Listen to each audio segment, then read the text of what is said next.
Hello friends, कैसे हैं आप लोग। उम्मीद है फिट हैं, लाइफ एंजॉय कर रहे हैं। फ्रेंड्स, आज हम ग्रो करेंगे स्नैपड्रैगन, मतलब डॉग फ्लावर एंथेरम कहते हैं इसको। और इसके ये वो वाले सीड्स हैं जो हमने लास्ट ईयर इसके फ्लावर से सेव किए थे, मतलब इसके सीड पॉट से। इसका ग्रोइंग सीज़न तो वैसे ही है दिसंबर का बिल्कुल एंड, लेकिन हम इसको अक्टूबर के बिल्कुल एंड में ग्रो करने जा रहे हैं। और अक्टूबर में भी ठंड काफ़ी होती है। अगर ठंड ना हो, धूप बहुत ज़्यादा तेज़ हो, तो आप इसको ठंडी जगह रख सकते हैं, तो आपके सारे के सारे सीड्स जर्मिनेट हो जाएंगे। इसके लिए हमने नर्सरी वाले पॉट्स लिए, छोटे छोटे लिए हैं। ये सस्ते होते हैं, वीक सी प्लास्टिक होती है, बी ग्रेड प्लास्टिक होती है। और इसके अंदर हमने सादा फल वाली मिट्टी यूज़ की है, और उसके साथ हमने वर्मी कंपोस्ट यूज़ की है। 100% प्योर वर्मी कंपोस्ट है। आप कोकोपीट भी यूज़ कर सकते हैं। देखिए, नीचे जो सॉयल है वो है मिट्टी है बिल्कुल, और उसके ऊपर आपने वर्मी कंपोस्ट से उसको कवर करना है। अगर वर्मी कंपोस्ट नहीं है तो आप कोकोपीट से भी कवर कर सकते हैं। और छोटे छोटे कप्स हैं बिल्कुल, और सीड्स आपने इसके बिल्कुल डायरेक्ट लगाने हैं, और हम थोड़े से ज़्यादा सीड लगाएंगे। और ये सीड्स हमें स्पेशल सीड्स मिले हैं, और सेलर ने यही कहा था कि हाइब्रिड सीड हैं, और ऑलमोस्ट हर सीड से नया जो भी प्लांट बनेगा वो 100% दूसरे कलर का होगा, मतलब ये मल्टीपल फ्लावर्स वाले होंगे। ऐसा होता तो बहुत मुश्किल है, देखते हैं हम भी। अब हम एक एक पॉट के अंदर कम से कम 50 to 80 सीड्स लगाएंगे। मैक्सिमम ऐसा होता है कि सीड सारे जर्मिनेट नहीं भी होते हैं, इसलिए हम कोशिश करेंगे कि हमारे मैक्सिमम सीड्स जर्मिनेट हो जाएं और हमें अच्छा रिजल्ट्स मिले, क्योंकि ये सीजनल फ्लावर है, और अगर एक बार हमसे चांस मिस हो जाए तो दोबारा ये जर्मिनेट नहीं होते। इस तरीके से आपने सारे सीड डायरेक्ट लगाने हैं। उसके बाद आप ऊपर सादा फल वाली मिट्टी से भी कवर कर सकते हैं। अगर आपके पास कोकोपीट है उससे कवर कर दें, वर्मी कंपोस्ट है उससे कवर कर दें। वर्मी कंपोस्ट जो होती है वो भी काफ़ी ज़्यादा मॉइस्चर को होल्ड करती है। प्योर वर्मी कंपोस्ट, अगर प्योर वर्मी कंपोस्ट ना हो तो ऊपर आप गली सड़ी गोबर की खाद नहीं डाल सकते, वो बहुत ज़्यादा गर्म होती है और आपके सारे के सारे सीड्स जल जाएंगे, छोटे छोटे बेबी प्लांट्स जल जाएंगे। इस तरीके से आपने ऊपर सीड्स के ऊपर एक लेयर बना देनी, आधे इंच की या 1 इंच की लेयर भी बना दें फिर भी कोई इशू नहीं है। अब जो इशू आता है वो है बॉटम वाटरिंग। आपने इन गमलों को इस तरीके से पानी में रख देना है। अब ये 1 घंटे के अंदर या मैक्सिमम कोई 2 घंटे के अंदर पानी को नीचे से अब्जॉर्ब करके यहाँ तक ले आएंगे, मतलब जो गमले की मिट्टी है वो मॉइस्चर को पिक कर लेगी और हमारे सीड्स तक मॉइस्चर पहुँच जाएगा। इस तरीके से सारे के सारे सीड्स हमारे 100% जर्मिनेट हो जाएंगे और आपको अच्छा रिजल्ट मिलेगा। इस तरीके से सिर्फ पहली बार आपने इस तरीके से बॉटम वाटरिंग करनी है।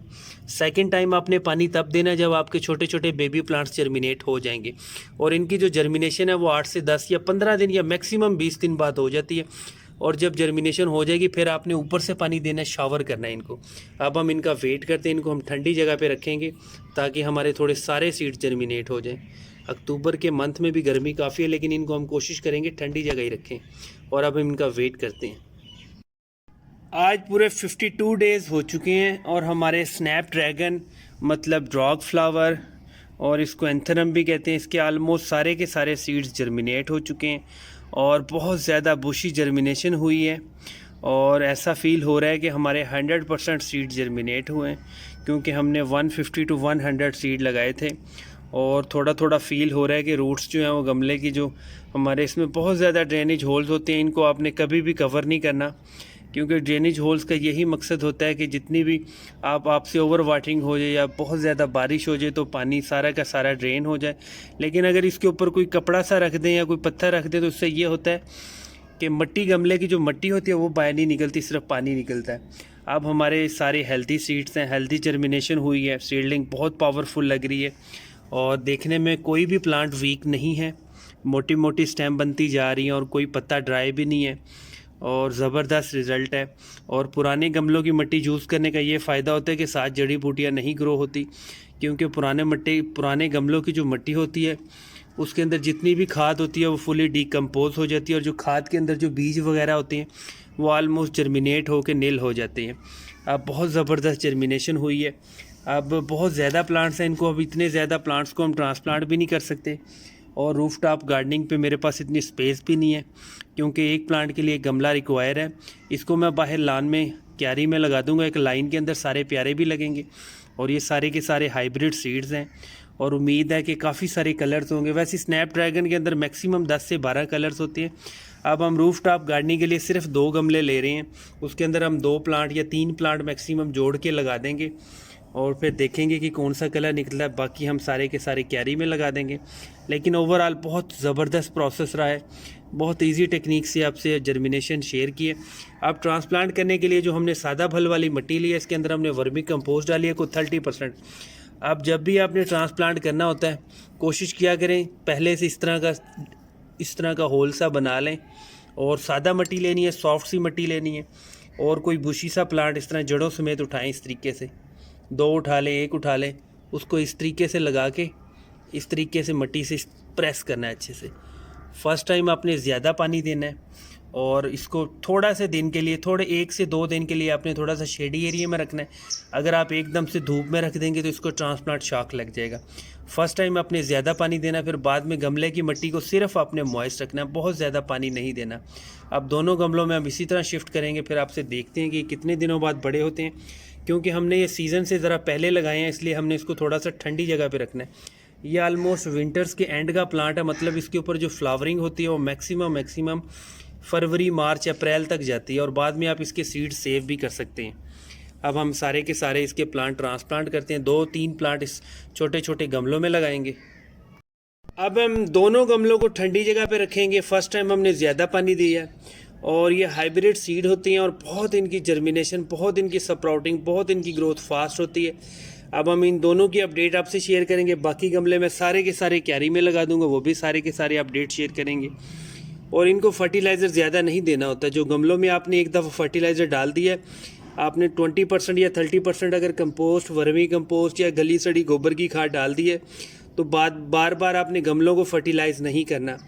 ये सीजनल प्लांट है, और उसके बाद ये ड्राई डेड हो जाएगा। इसके ऊपर ज़्यादा खर्चा करने की ज़रूरत नहीं है। आप इसको सादा मिट्टी में भी ग्रो करें तो ये अच्छे से ग्रो होगा। अब इनको हम दोबारा शेडी एरिया में रख देते हैं, लेकिन मॉर्निंग की जो अर्ली सनलाइट होती है, सुबह की जो ठंडी सी धूप होती है, वो इसको ज़रूर लगेगी। और बाकी हम सारे प्लांट शिफ्ट कर देते हैं। आज 27 जनवरी है, और हमारे जो स्नैपड्रैगन के सारे फ्लावरिंग प्लांट्स थे, वो बिल्कुल बहुत ही औसम इनकी ग्रोथ हुई है, और काफ़ी ज़्यादा बुशी हैं, और ऊपर फ्लावरिंग भी स्टार्ट हो गई है। मतलब हमने सीज़न से पहले लगाए थे, और अब हमारे जो प्लांट थे ऑलमोस्ट तैयार हैं। और सादा भल वाली मिट्टी में हमने इनको ग्रो किया था, थोड़ी सी वर्मी कंपोस्ट डाली थी, और बाकी सारे मैंने प्लांट्स स्कूल में दे दिए थे। जो गवर्नमेंट का स्कूल होता है वहाँ दे दिए थे। इतने ज़्यादा प्लांट्स की मेरे पास स्पेस नहीं थी, और मैंने टोटल 4 से 5 प्लांट रखे थे। 3 यहाँ पे या 2-3 क्यारी में लगे हुए हैं, और बहुत प्यारे हैं। और हुआ ऐसे ही कि ये सारे के सारे हाइब्रिड सीड निकले हैं, और ऑलमोस्ट जितने भी सीड्स हैं वो अलग अलग कलर के फ्लावर बने हैं। और मेरा स्कूल में भी विज़िट हुआ, वहाँ पे तो अच्छी ग्रोथ नहीं हुई है, क्योंकि क्यारी में लगाए थे उन्होंने, और कुछ बारिशें भी हुई थी, कुछ प्लांट वैसे ही ड्राई डेड हो गए थे। और बहुत इजीली ये प्लांट ग्रो हो जाता है, आप इसको ग्रो कर सकते हैं। लेकिन इसका जो बेस्ट सीज़न होता है वो आप बिल्कुल अक्टूबर के एंड में ग्रो करें, ठंडी जगह पे रखें, और अक्टूबर नवंबर में जैसे ही ठंड आती है तब आप उसको आउटडोर कर सकते हैं, फिर कोई इशू नहीं है। ठंड का प्लांट है, लेकिन ये मार्च अप्रैल के एंड तक ये बिल्कुल एक्सपायर हो जाता है, फिर आप इसके सीड सेव कर सकते हैं। ये स्नैपड्रैगन होता है, अरेनिथ्रम होता है, और इसको डॉग फ्लावर कहते हैं। और डॉग फ्लावर इसलिए कहते हैं कि इसका जो मुंह होता है वो कुछ कुत्ते की तरह का होता है, लेकिन ये काटता बिल्कुल नहीं है, ये देखें, इसलिए इसको ड्रैग फ्लावर कहते हैं। अगर यहाँ से पकड़े तो ये जिस तरह कुत्ता वव वव करता है, इस तरीके से इस तरह का प्लांट होता है, लेकिन ये काटता नहीं है। बड़ा प्यारा प्लांट है, और बहुत ही ज़बरदस्त फ्लावर होते हैं इसके। और इनको अब हम इसी गमलों में रहने देंगे, क्योंकि 1-2 महीने बाद वैसे एक्सपायर हो जाएंगे। इसके सीड पॉड इसके सीड्स हम सेव कर लेंगे, और इजीली, बहुत इजी प्रोसेस था। बहुत अच्छे से हमारे सीड्स प्लांट्स ग्रो हुए। उम्मीद है आपको वीडियो अच्छी लगी होगी। आप चैनल को ज़रूर सब्सक्राइब करें। Thank you friends.